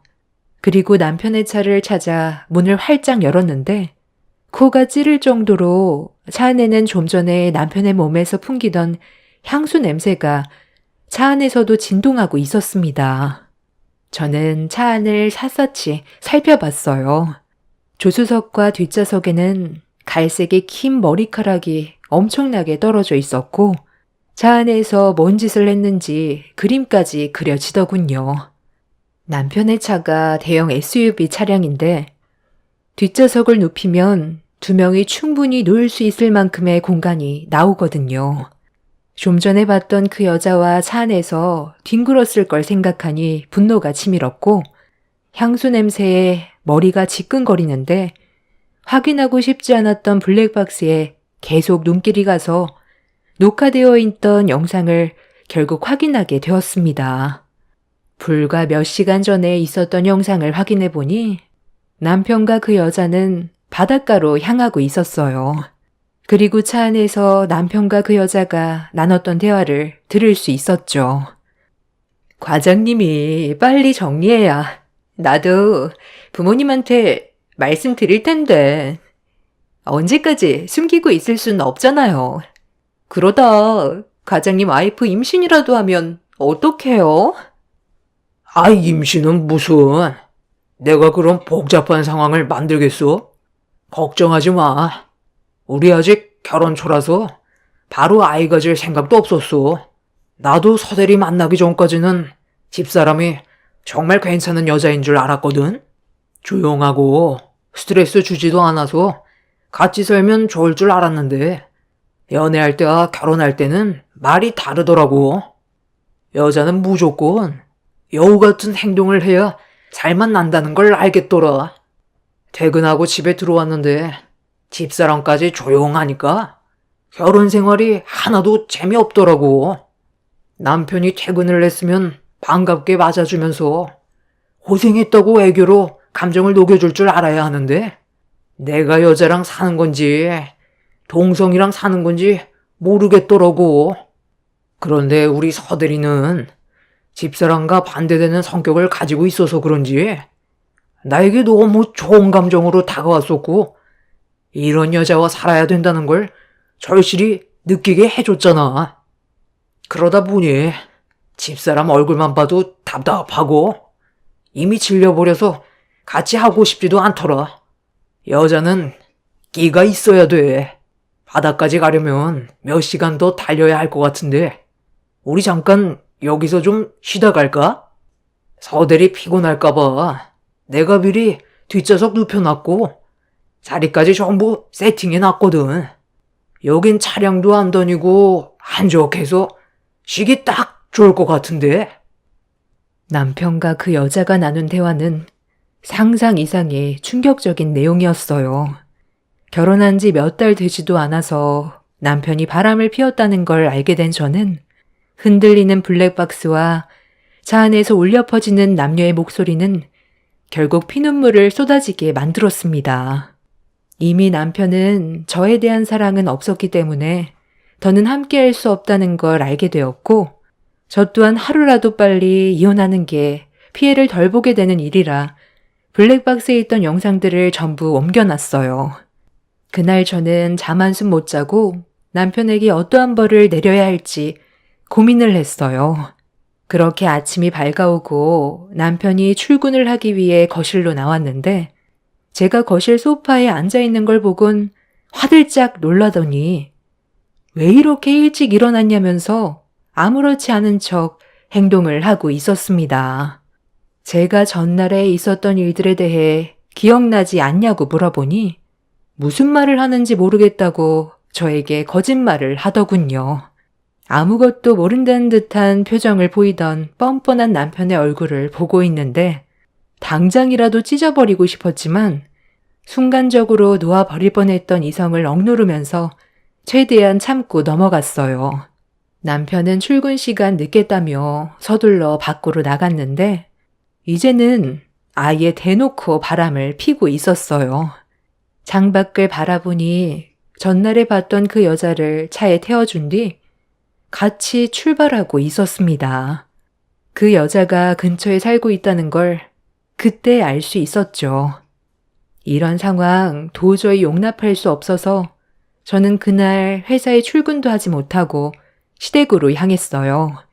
시부모님은 이런 사실을 알아야 할 것 같아 찾아가게 되었고, 아침부터 연락도 없이 찾아온 저를 보며 당황한 얼굴로 맞아주신 시부모님은 무슨 일이냐고 물어보시길래 남편의 차에 녹화되어 있던 블랙박스 영상을 재생시킨 뒤 거실 테이블에 올려놓았어요. 시부모님은 남편과 상간녀의 생생한 대화를 듣더니 경악을 했고, 시부는 충격적인 사실에 상당히 당황하셨습니다. 그런데 시모는 이내 침착함을 유지하더니 되려 저에게 화를 냈어요. 남자가 외간 여자와 놀아나는 건 전부 제 탓이라면서 저에게도 잘못이 있다고 했습니다. 너희가 지금 결혼한 지 얼마나 됐다고? 내 아들이 다른 여자와 눈이 맞았겠어? 그럴 만한 이유가 있을 거라는 건 생각 안 해봤니? 이렇게 된 게 오로지 내 아들 탓만 있을까? 영상에서 옆에 타고 있던 여자와 나눈 대화를 들어보면 너에 대한 불만이 가득 들어있잖아. 여자와 사는 게 아니라 남자랑 사는 거 같다잖아. 그 말이 무슨 뜻이겠어? 보통 여자는 애교도 많고 어느 정도 여우 같은 짓을 해야 남자들이 좋아하는데 너는 너무 무뚝뚝하고 조용해서 살맛이 안 난다는 거야. 내가 봐도 너는 너무 사무적이고 딱딱하다. 나 같아도 다른 여자한테 눈이 돌아가겠어. 오죽했으면 이런 식으로 바람을 피웠겠어? 이미 되돌릴 수 없을 만큼 깊은 관계로까지 발전된 거 보니 어쩔 수 없을 것 같네. 이혼해야지. 네가 아침부터 이것 때문에 찾아와서 내 아들한테 한마디 해주는 걸 원했던 것 같은데 나는 반대로 너한테 욕을 한 바가지 쏟아내고 싶은 심정이다. 얼마나 여자굿을 못했으면 남자가 밖으로 떠돌아? 네 시아버지는 여태껏 속썩이지 않고 나밖에 모르고 살아왔어. 그만큼 내가 내조를 잘해왔다는 말이겠지? 그래서 네가 여기까지 찾아온 이유가 뭐야? 내가 뭘 해주길 바라는 건데 내 입에서 아들 자식 잘못 키웠으니 미안하다는 말을 듣고 싶은 거니? 어차피 여기까지 찾아와서 이 영상 보여준 거면 이혼하겠다는 거잖아. 네, 어머님은 좋으시겠어요. 아버님이 어머님밖에 모르셔서. 맞아요. 저 그이랑 이혼할 생각이에요. 제가 왜 아침부터 찾아왔겠어요. 그래도 제가 받은 상처 조금은 헤아려 주실 것 같아서 찾아온 거였는데. 그런데 뭐라고요? 제가 여자 구실을 못해서 그런 거라고요? 어떻게 같은 여자로서 그런 말을 할 수가 있어요? 사람마다 각기 다른 성향을 가지고 있는 거고 그이가 이런 저를 사랑했기 때문에 선택한 거면 끝까지 책임져야 하는 게 맞는 거잖아요. 저는 뭐 그이한테 100% 만족하면서 사는 줄 아세요? 서로 부족한 게 있어도 최대한 맞춰가면서 살아가는 게 부부잖아요. 그런데 이런 식으로 저 몰래 거짓말까지 하면서 외간 여자를 만난다는 건 누가 봐도 잘못된 행동이죠. 그러니까 그만 이혼하라는 거잖아. 내가 내 아들을 찢어 밟아야 속이 후련한 거냐? 아침부터 기분 잡치게 하지 말고 이제 그만 나가라. 블랙박스에 녹화된 영상에 아직 여자 얼굴은 안 나왔지만 성격을 보아하니 내 아들과 아주 찰떡이네.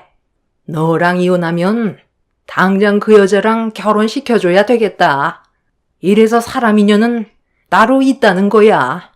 너희 둘이 어차피 결혼한 지 몇 달 되지도 않았으니까 이혼해도 크게 문제될 건 없잖아. 그냥 인연이 아니었다고 생각해라. 그럼 할 말 끝난 거지? 네. 무슨 뜻인지 충분히 알 것 같네요. 이런 부모 밑에서 자랐으니 그이가 이렇게 형편없이 자란 거겠죠. 그 사람 회사에 찾아가 뒤집어 놓겠습니다. 뭐라고? 지금 이 영상을 가지고 회사로 찾아가겠다는 거야? 너 제정신이니? 집안 말아먹으려고 아주 작정을 했구만. 서로 크게 피해본 것도 없는데 이쯤에서 서로 좋게 갈라서면 되는 거지. 왜 피를 보려는 거야? 위자료 안 주겠다는 것도 아닌데 회사 생활까지 망치게 하면 내가 널 가만둘 것 같니? 너 정말 돌았구나. 지금 제가 눈에 뵈는 게 있을 것 같아요. 지금 당장 회사로 찾아가 그 사람 무너뜨리게 만들 거고 그 사람과 놀아난 그 상간녀도 찢어버릴 거라고요. 그런 식으로 나오면 나도 너를 집 밖으로 내보낼 순 없겠다. 여기서 한 발자국도 못 나가게 할 거니까 당장 그 핸드폰 내놔라. 안에 있는 영상 전부 싹 다 지워버리고 증거물 하나 남기지 않았다면 그때 내보내주도록 하마. 여보, 가서 현관문 걸어 잠가요. 당신은 우리 아들 인생이 무너지는 걸 보고 싶은 거야? 아, 왜 머뭇거리고 있어?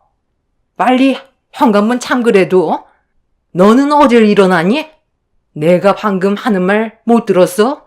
증거물 전부 토해내지 않는다면 여기서 한 발자국도 나가지 못해. 제가 밖으로 나가려 하자 시몬은 벌떡 일어나더니 제 머리채를 잡아 사정없이 흔들었고 들고 있던 핸드폰과 가방을 뺏어 버렸어요. 이런 상황 속에서 시부가 머뭇거리고 있자 시몬은 크게 화를 냈고 시부는 남편이 잘못한 걸 알면서도 현관문을 걸어 잠갔습니다. 시몬은 저를 방 안으로 밀어 넣은 뒤 나오지 못하게 했어요. 그리고 잠시 뒤 시몬은 남편한테 전화를 걸어 버럭 화를 내면서 당장 집으로 튀어오라며 소리를 질렀습니다. 이런 상황을 알게 된 남편은 허겁지겁 집으로 달려왔고 잠시 뒤 현관문이 열리는 소리와 함께 남편의 목소리가 거실에서 들려왔어요. 시몬은 저에게 뺏은 영상을 남편에게 보여줬습니다. 너 제정신이냐? 다른 여자를 만나려면 걸리지 않게 하던가 아니면 이혼을 먼저 하고 다시 시작하던지 해야지. 이게 지금 뭐 하는 거니? 며느리가 방금 어떤 짓을 저지르려 했는지 알아?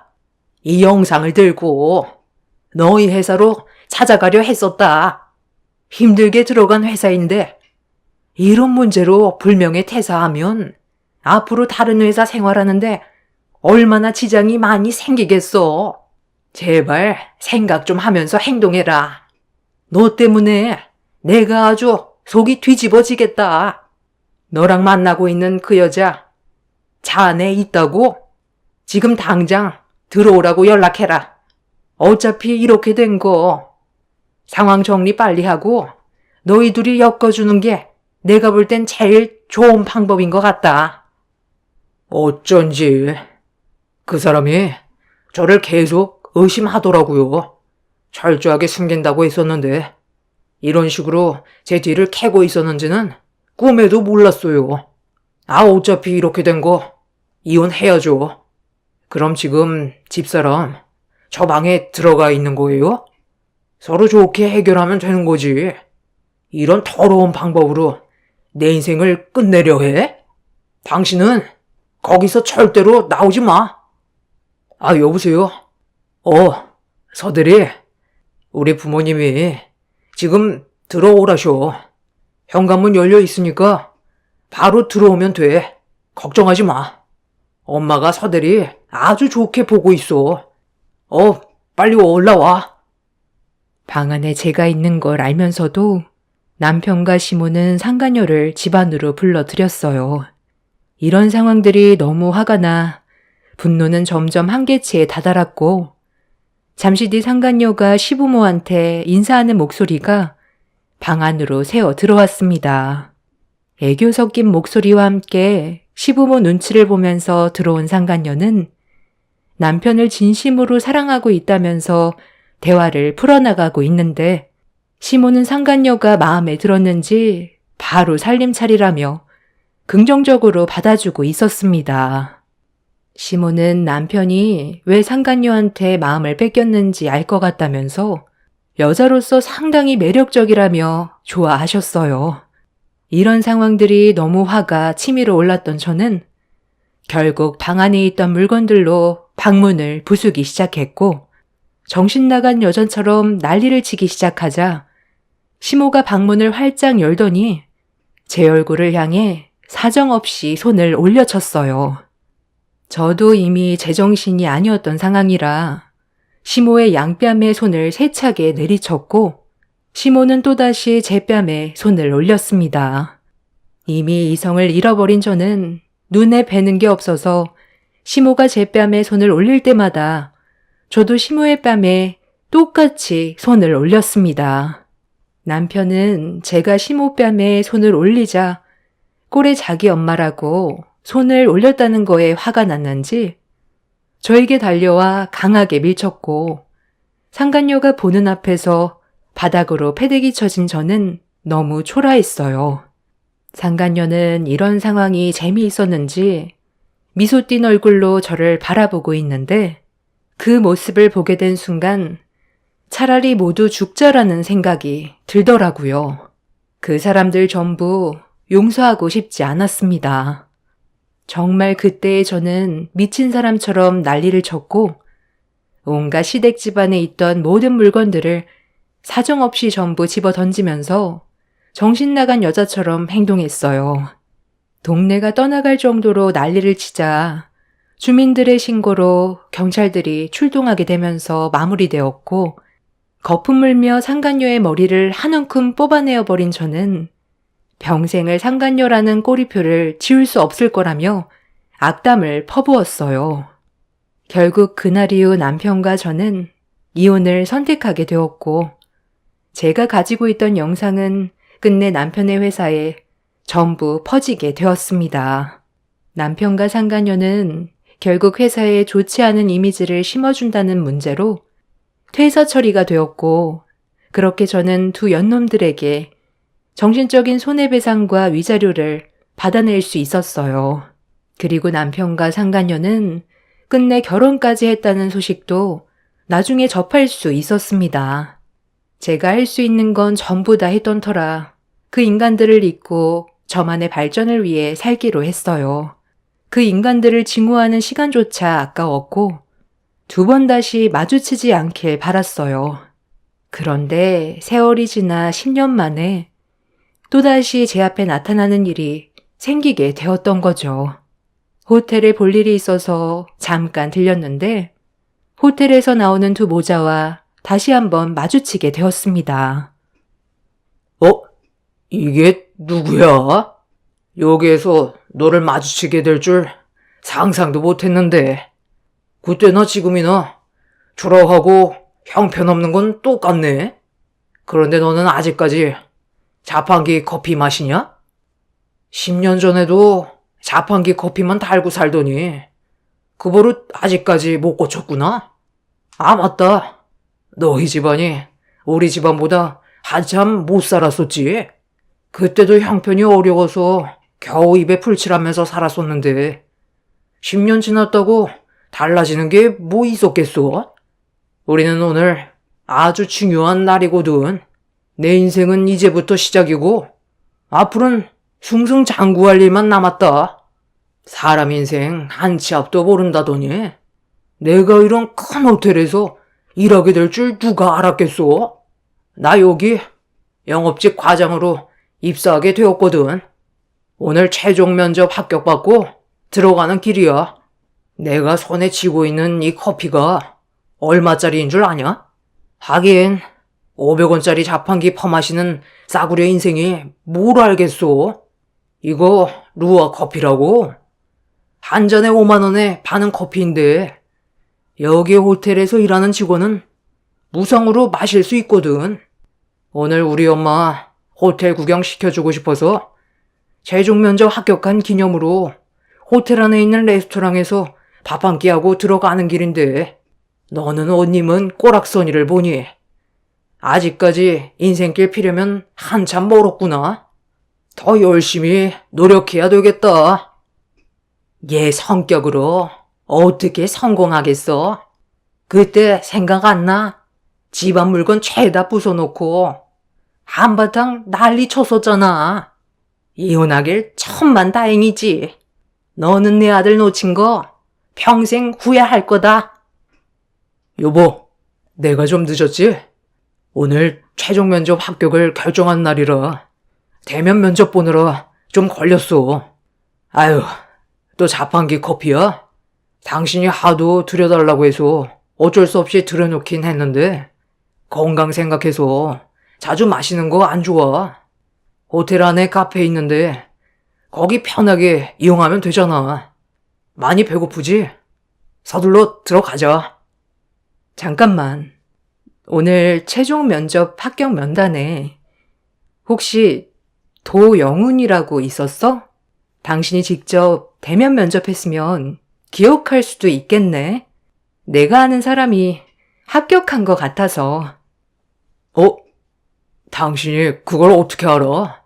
도영훈 씨라면, 9살 된 아들 하나 키우고 있는데 상황이 엄청 절실해 보이더라고. 면접장에서 아내가 유책 배우자로 바람피워서 9년 동안 혼자 아들을 키웠다고 어필해서 인상 깊었지. 그래서 일에 대한 열망이 상당히 강해 보이더라고. 원래 자식이 있으면 무슨 일이든 가리지 않잖아. 우리 회사가 제일 중요하게 생각하는 게 스펙보단 열정이잖아. 그래서 그 용기에 최종 합격하게 되었고 다음 주부터 같이 일하게 될 거야.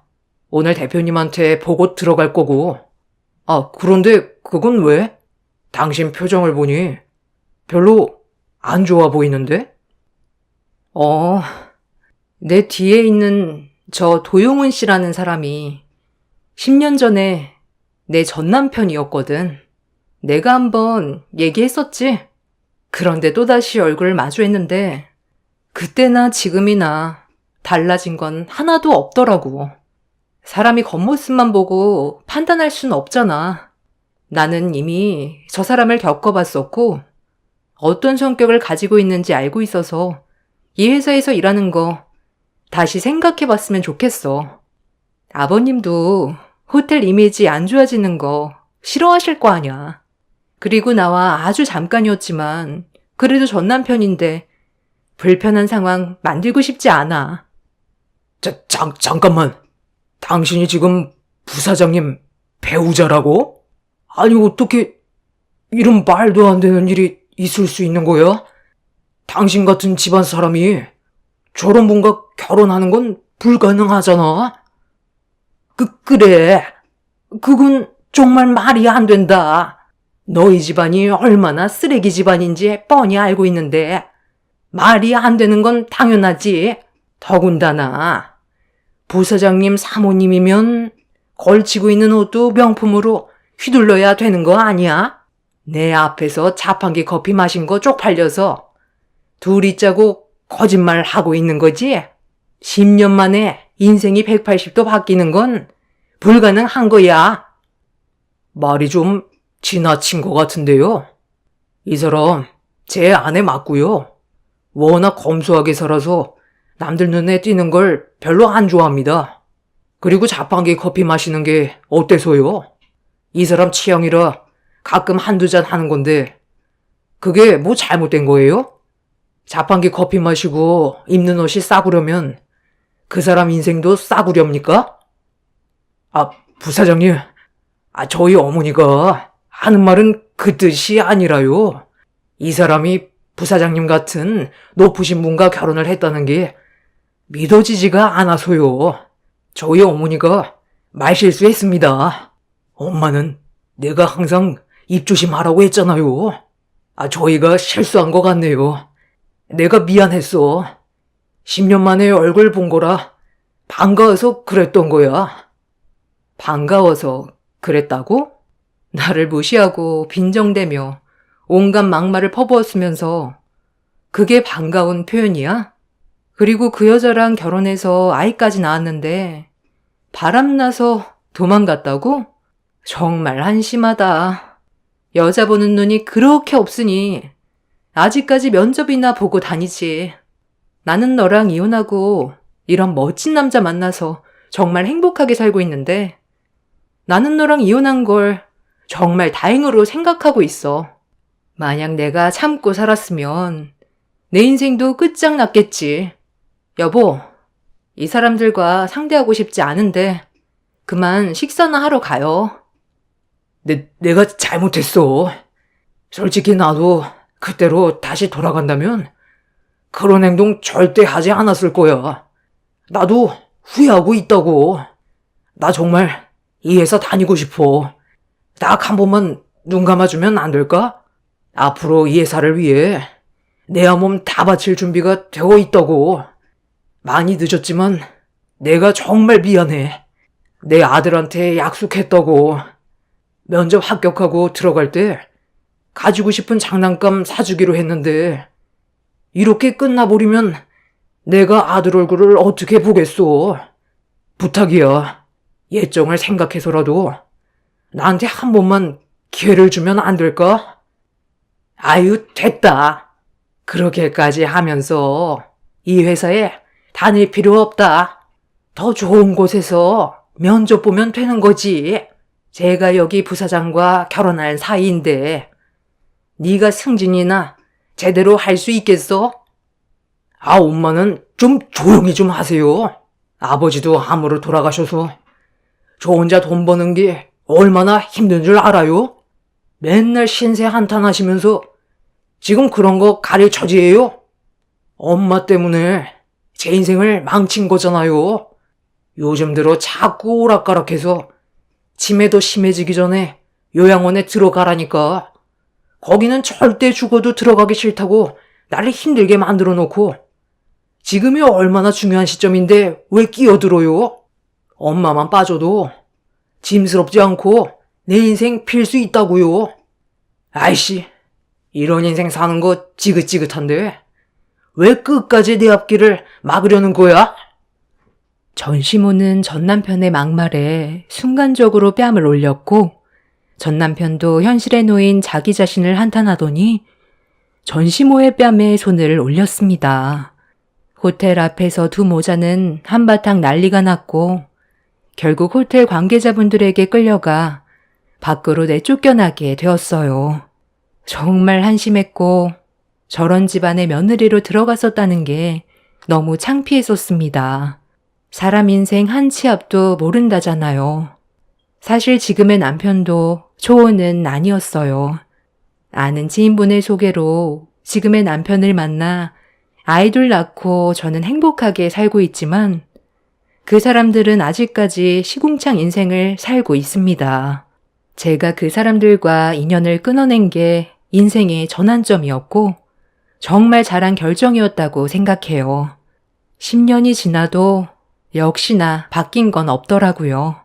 지금도 저희 남편이 일하는 호텔 앞에서 시위하듯 일 좀 시켜달라며 애원하고 있지만 받아주지 않고 있습니다. 그럴 마음 전혀 없고 경찰이 몇 번이나 중간에서 막았지만 끝까지 매달리고 있네요. 평생 두 모자가 선택한 길을 후회하면서 살았으면 좋겠네요. 제 사연 들어주신 분들 감사합니다.